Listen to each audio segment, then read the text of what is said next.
तो दोस्तों आज हम फिर से आपके लिए लेकर आए हैं देश दुनिया की सभी ताजा बड़ी खबरें फटाफट एक एक कर विस्तार से आज आपको बताएंगे। तो वीडियो को अंत तक जरूर देखें। दोस्तों वीडियो बनाने में हमें काफी मेहनत लगी है, तो वीडियो को दिल से लाइक कर दें। दोस्तों पहली खबर में आपको बता दें कि कश्मीर के मुसलमानों के समर्थन में उतरा अमेरिका, मोदी अमित शाह को लगाई फटकार, कश्मीरियों की रिहाई की अमेरिका ने कर दी मांग, भाजपा की बड़ी मुश्किलें। वहीं आपको बताएंगे दोस्तों की मुंबई में ममता बनर्जी के खिलाफ बीजेपी ने दर्ज कराई एफआईआर, राष्ट्रगान के अपमान का लगाया आरोप। वहीं आपको बताएंगे दोस्तों की सुप्रीम कोर्ट ने प्रदूषण को लेकर मोदी सरकार को लगाई फटकार, 24 घंटे का मोदी को दिया समय। वहीं आपको बताएंगे दोस्तों की विक्की कौशल और कैटरीना कैफ की शादी का सलमान खान की फैमिली को नहीं भेजा गया कार्ड, बहन अर्पिता ने किया खुलासा। वहीं आपको बताएंगे दोस्तों की किसान नेता राकेश टिकैत ने मोदी पर लगाया आरोप, कहा अफवाह फैलाकर आंदोलन को खत्म करना चाहती है भाजपा, लेकिन आंदोलन नहीं हो रहा है खत्म। वहीं आपको बताएंगे दोस्तों की ओम प्रकाश राजभर ने किया दावा, मंदिर में जाकर घंटा बजाएं योगी, 2022 में नहीं बनेगी बीजेपी की सरकार, अखिलेश होंगे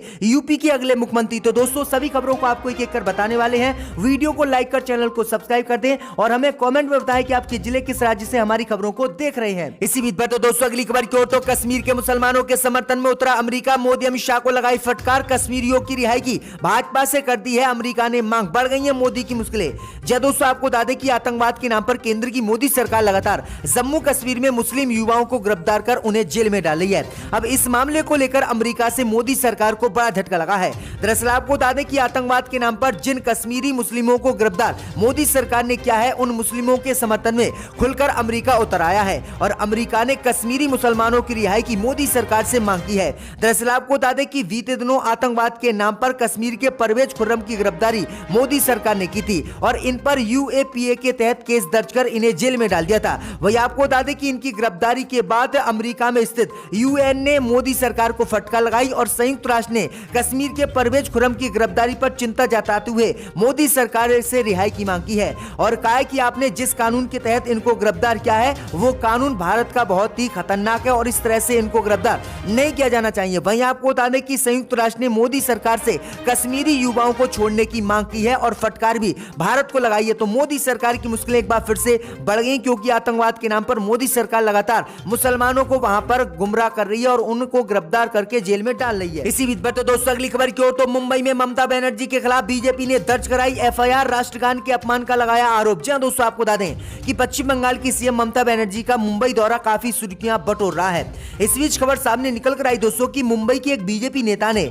ममता बनर्जी के खिलाफ मुंबई में एफआईआर दर्ज करा दी है। एफआईआर में बीजेपी नेता ने आरोप लगाया है कि ममता बनर्जी ने राष्ट्रगान का अनादर किया है। आरोप है कि एक कार्यक्रम के दौरान ममता ने कुर्सी पर बैठे बैठे ही राष्ट्रगान गाया और उसके आदर में खड़ा होना जरूरी ममता बनर्जी ने नहीं समझा।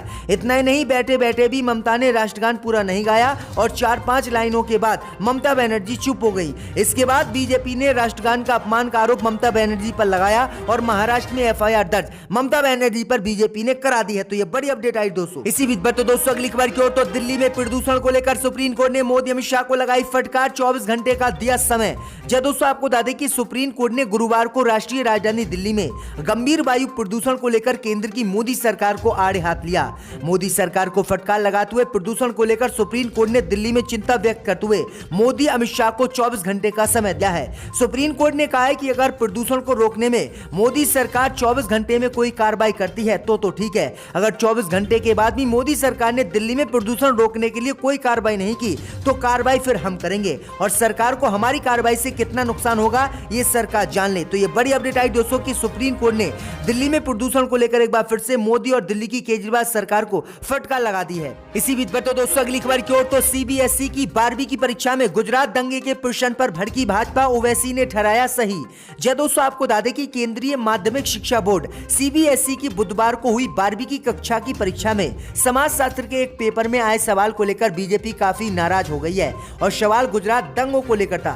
दरअसल आपको बता दें कि प्रश्न पत्र में यह सवाल पूछा गया था कि 2002 में गुजरात में मुस्लिम विरोधी हिंसा किस सरकार के तहत हुई थी। प्रश्न के 4 विकल्प इस प्रकार थे: कांग्रेस, बीजेपी, डेमोक्रेटिक, रिपब्लिकन। विवाद बढ़ता देख सीबीएसई ने इस पर खेद व्यक्त किया और इस प्रश्न को हटा लिया। लेकिन आपको बता दें कि इस प्रश्न पर बीजेपी काफी नाराज हुई, लेकिन असुद्दीन ओवैसी ने इस प्रश्न को सही ठहराया। ओवैसी ने कहा कि ये एक तथ्यात्मक प्रश्न है। 2002 में दंगों की निगरानी करने वाले सीएम अब प्रधानमंत्री हैं। उन्होंने सवाल पूछते हुए कहा कि इसमें गलती कहां हुई है। सही तो सीबीएसई ने कहा था कि बीजेपी सरकार में 2002 2002 में मुस्लिम विरोधी दंगा गुजरात में भड़का था और प्रधानमंत्री मोदी उस समय सीएम थे, लेकिन आज वो पीएम है। अगर इसमें प्रधानमंत्री मोदी या बीजेपी को कोई तकलीफ है तो इसमें क्या तकलीफ होनी चाहिए, क्योंकि प्रश्न तो बिल्कुल सही पूछा गया है। तो ये बड़ी अपडेट आ रही है। ओवैसी ने इसका समर्थन किया, लेकिन बीजेपी इसका विरोध कर रही है। इसी बीच पर तो दोस्तों अगली खबर की ओर, तो विक्की कौशल और कैटरीना कैफ की शादी का सलमान खान की फैमिली को नहीं भेजा गया कार्ड, अर्पिता ने किया खुलासा। जी दोस्तों, आपको बता दें कि विक्की कौशल और कैटरीना कैफ इन दिनों सुर्खियों का हिस्सा बने हुए हैं।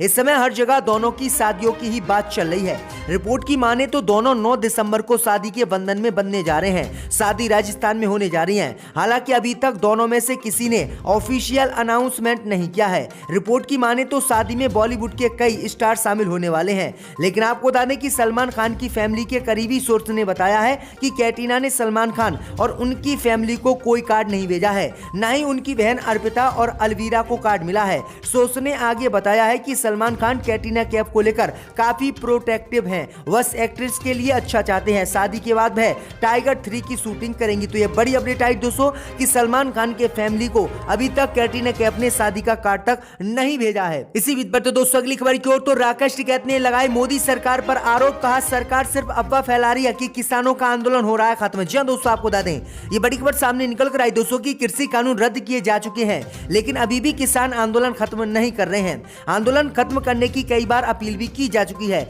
लेकिन किसान नेता राकेश टिकैत आंदोलन खत्म करने के मूड में नहीं है। उन्होंने एक बार फिर से केंद्र की मोदी सरकार को चैलेंज दिया है। राकेश टिकैत ने बयान जारी कर कहा है कि आंदोलन खत्म नहीं हो रहा है। उन्होंने कहा है कि फाइनल मैच की तैयारी हो रही है, अपने अपने डेरे संभाल कर रखिएगा। राकेश टिकैत ने कहा है कि आंदोलन बिल्कुल भी खत्म नहीं हो रहा है। राकेश टिकैत ने मोदी सरकार पर आरोप लगाते हुए कहा है कि सरकार सिर्फ अफवाह फैला रही है कि किसानों के खिलाफ जो मुकदमे हैं उन्हें खत्म किया जा रहा है, लेकिन मोदी सरकार हमें कोई भी जानकारी इस मामले को लेकर नहीं दे रही और झूठ फैलाकर आंदोलन को खत्म करना चाहती है। राकेश टिकैत ने कहा है कि हमारी प्रमुख मांगे हैं कि एमएसपी और किसानों पर जो मुकदमे दर्ज हुए हैं उसको मोदी सरकार वापस ले और एमएसपी पर कानूनी गारंटी दे, उसके बाद ये आंदोलन खत्म होगा, नहीं तो आंदोलन खत्म नहीं होगा और सभी किसान अपने अपने डेरे संभालेंगे। तो ये बड़ी अपडेट आ रही है कि मोदी सरकार की मुश्किलें एक बार फिर से किसान नेता राकेश टिकैत ने बढ़ा दी हैं। इसी बीच पर तो दोस्तों अगली खबर की ओर, तो पीलीभीत से भाजपा सांसद वरुण गांधी ने मोदी सरकार पर फिर से बोला हमला, कहा परीक्षा दे दी तो सालों तक नहीं आ रहा अब रिजल्ट। जी दोस्तों, आपको बता दें कि यूपी में प्रतियोगी परीक्षाओं के परिणाम में देरी, परीक्षा से पहले पेपर लीक होने जैसे मामले सियासी रंग ले चुके हैं। इसी के मद्देनजर पीलीभीत से बीजेपी के सांसद वरुण गांधी ने एक बार फिर से अपनी ही सरकार के खिलाफ मोर्चा खोल दिया है। लगातार किसानों के मुद्दे पर केंद्र सरकार को घेर रहे वरुण गांधी ने इस बार नौकरी और पेपर लीक मामले को लेकर मोदी और उत्तर प्रदेश की योगी सरकार पर निशाना साधा है। वरुण गांधी ने ट्वीट किया है और कहा है कि पहले तो सरकारी नौकरी ही नहीं है, फिर भी कुछ मौका आए तो पेपर लीक हो जाते हैं, परीक्षा दे दी तो सालों तक रिजल्ट नहीं आते हैं, फिर किसी घोटाले में ये भर्तियां रद्द हो जाती हैं। आगे उन्होंने कहा है कि रेलवे ग्रुप डी के 1.25 करोड़ नौजवान 2 साल से परिणामों के इंतजार में हैं। सेना में भर्ती का भी अभी तक वही हाल है। आखिरकार कब तक भारत के नौजवान इसका सब्र करेंगे और नौजवान आखिरकार कब जाएंगे, आखिरकार कब नौजवानों को नौकरी मिलेगी, सरकार हमें बताए। तो उत्तर प्रदेश की योगी और केंद्र की मोदी सरकार पर अब भाजपा सांसद ने ही नौकरी यानी रोजगार को लेकर घेराव कर लिया है। इसी बीच पर तो दोस्तों अगली खबर की ओर, तो केजरीवाल ने किया दावा नवजोत सिंह सिद्धू आम आदमी पार्टी में होना चाहते थे शामिल। जी दोस्तों, आपको बता दें कि दिल्ली के मुख्यमंत्री अरविंद केजरीवाल ने दावा किया है कि पंजाब कांग्रेस अध्यक्ष नवजोत सिंह सिद्धू आम आदमी पार्टी में आना चाहते थे। हालांकि उन्होंने इस बारे में ज्यादा जानकारी नहीं दी। आगे केजरीवाल ने कहा है कि अब ये फाइनल है कि सिद्धू नहीं आएंगे क्योंकि वे कांग्रेस पार्टी में ही खुश हैं। केजरीवाल ने पंजाब में सत्ता में आने पर 18 साल से अधिक उम्र की सभी महिलाओं को हर महीने 1000 रुपए की आर्थिक मदद देने के वादे को भी सिद्धू द्वारा लॉलीपॉप बताने पर कहा है कि वो इसे दिल्ली में भी लागू करें। वहीं आपको बता दें कि केजरीवाल ने कहा है कि जब जो है पंजाब में कांग्रेस सीएम बदल रही थी तब नवजोत सिंह सिद्धू आम आदमी पार्टी में आना चाहते थे, लेकिन उस समय वह नहीं आ पाए और इसलिए आज वो कांग्रेस पार्टी में ही शामिल हैं। इसी बीच पर तो दोस्तों अगली खबर की ओर, तो ओम प्रकाश राजभर ने किया दावा मंदिर जाकर घंटा बजाएंगे 2022 में योगी नहीं बनेगी सरकार। जब दोस्तों आपको बता दें कि सुहेलदेव भारतीय समाज पार्टी के अध्यक्ष ओम प्रकाश राजभर ने यूपी के मुख्यमंत्री योगी आदित्यनाथ पर आज जमकर हमला बोला। ओपी राजभर ने कहा है कि सीएम योगी सिर्फ जीभ और जीप चलाने जानते हैं। राजभर ने आगे कहा है कि मैं मुख्यमंत्री को सलाह देता हूं कि आप मंदिर चले जाइए और वहां पर घंटा बजाइए क्योंकि 2022 में आपका सुपड़ा साफ होने वाला है। वहीं प्रधानमंत्री मोदी पर हमला बोलते हुए सुभाष सपा सुप्रीमो ने कहा है कि प्रधानमंत्री ने देश नहीं बिकने दूंगा का नारा देते हुए कहा था कि देश नहीं बिकने बिकने दूंगा। लेकिन बीजेपी सरकार अब सब कुछ बेच रही है, लगातार सरकारी कंपनियों को बेचा जा रहा है। प्रधानमंत्री मोदी ने देश की जनता से धोखा दिया था और देश की जनता से झूठ बोला था। तो ये बड़ी अपडेट आ रही, बड़ा बयान ओपी राजभर ने दिया है कि एक एमपी ने यहां पर आकर अपने